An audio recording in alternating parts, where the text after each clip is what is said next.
if you are BREN Esports, will you match STI with a marksman, with another marksman of your choice, or will you go for a fighter type, like a Ling, or maybe a Helkert?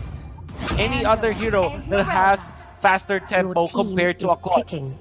They should just play their own tempo. They don't have to adjust too much against that Claude. But seeing that, you know, STI, they were definitely influenced by the SG Dragons win, pick that one up. I'm not sure, however, how they will play the Natalia. Where is this Natalia gonna go? Yeah. Is this going to be a support?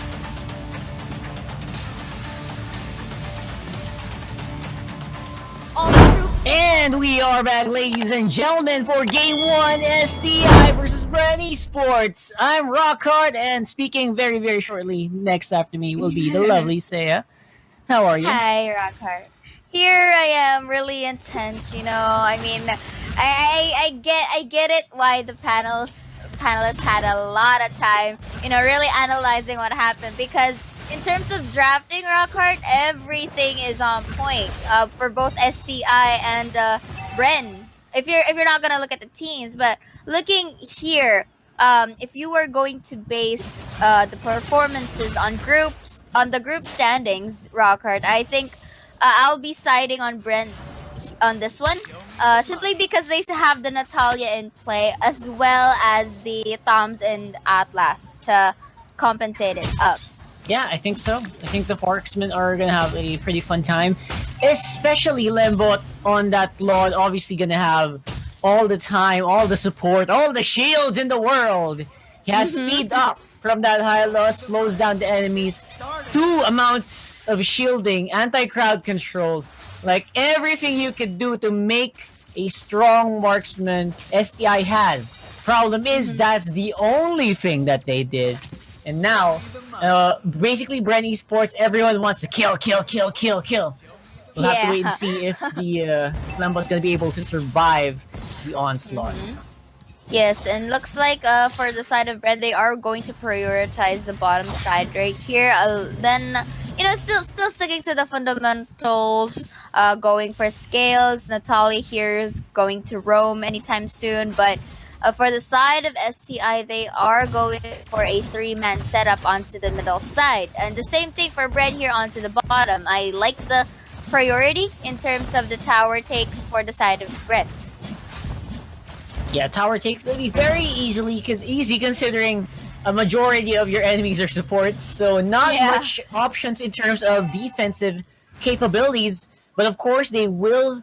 it's all relies too much on Lembo. I feel bad for the guy because he has so much running on his shoulders right now, and everyone in BREN is like wondering, okay guys, look for Lembot, or if not, go ahead and go for the next nearest, softest one, which I'm not sure why they're going for the high loss, but he has the heart guard from the Angela, probably still has the time drain from the Diggy, but not going to be affected too much. Angela, way too deep into enemy lines, wants to go for the kill, one of the scariest Angelas you'll ever see. The Lord will be taken down in the end. Okay, so that quickly escalated. You're going to agree with me on this one, Rockhard. Okay, I get it that they wanted to secure the Hylos earlier because they threw him away, and they did it with a divine judgment. Okay, that's fine. It's kind of weird in judgment because you went for a tanky hero, but it went into their favor because the Angela right here had a little misjudgment in terms of calculating the damage, and unfortunately it wasn't enough, and it was really on the turf of BREN.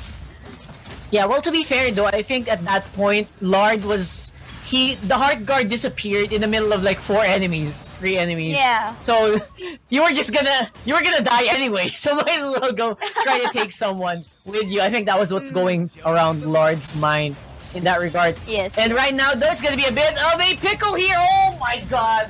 Just as I was saying, the most important member going down here for STI, followed shortly by, of course, Nixu on the Esmeralda. All the damage dealing capabilities of STI shut down really, really quickly here by BREN Esports. Yes.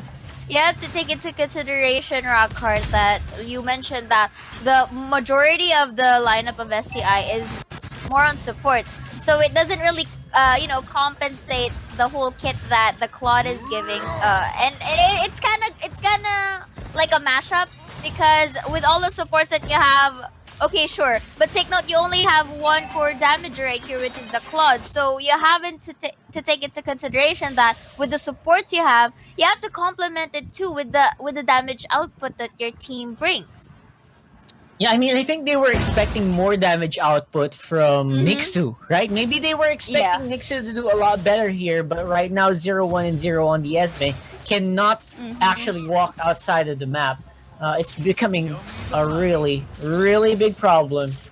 Yes. Right now, Dokmen on the high loss might be just a walking cannon fodder here, because right now Lembot, I want to see the itemization soon, because I feel like everyone's gonna be just watching that, right? So look at that, no damage from Blazing Duet just yet at level 9. It looks very problematic. It is, because it should have like the damage output at least on against BREN, but going right here, I think I'll give it enough space.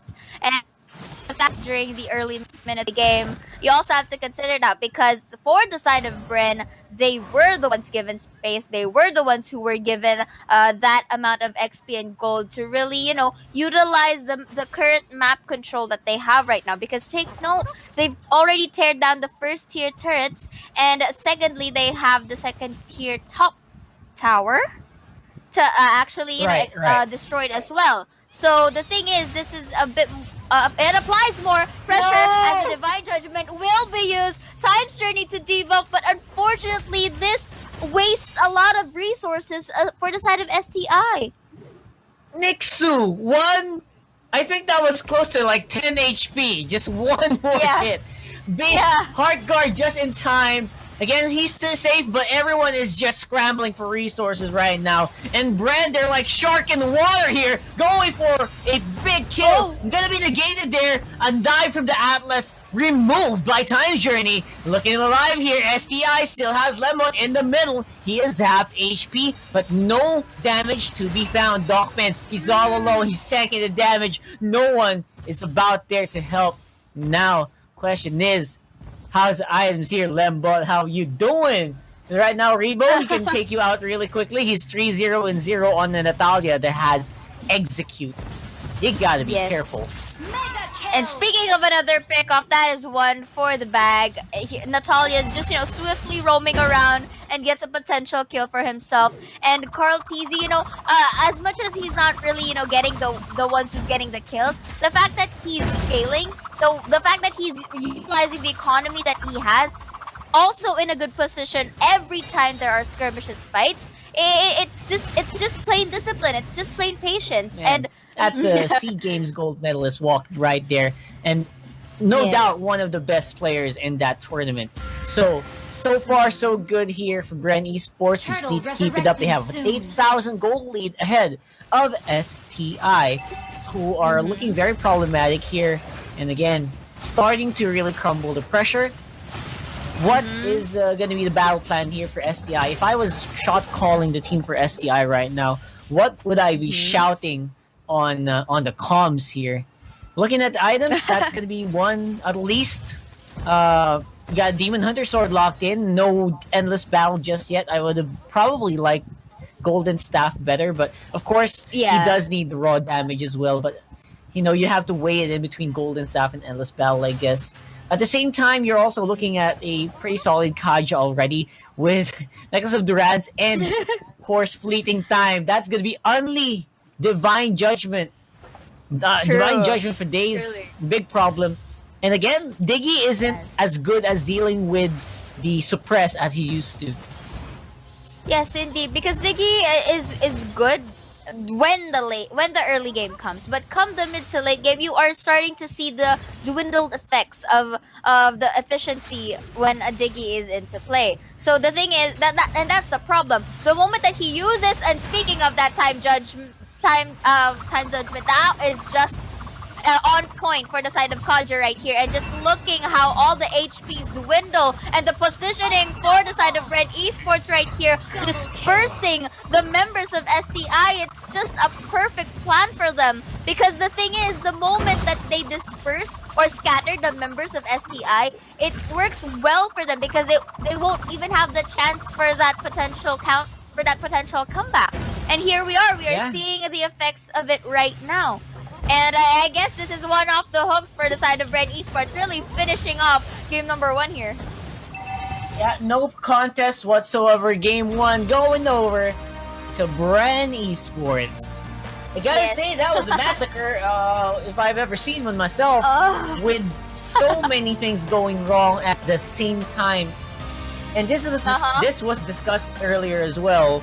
Like, this is in theory, this is easy to execute. Just press an ultimate and you're there, which is a majority. Which is the reason why a lot of players like heroes like the Angela. Instant response, instant shielding. But again, it relies so much on one moving part to work efficiently over and over again, which is Lembot. Which, again, on the other side, they drafted a lineup that automatically destroys members even if there's a time journey, like you saw earlier.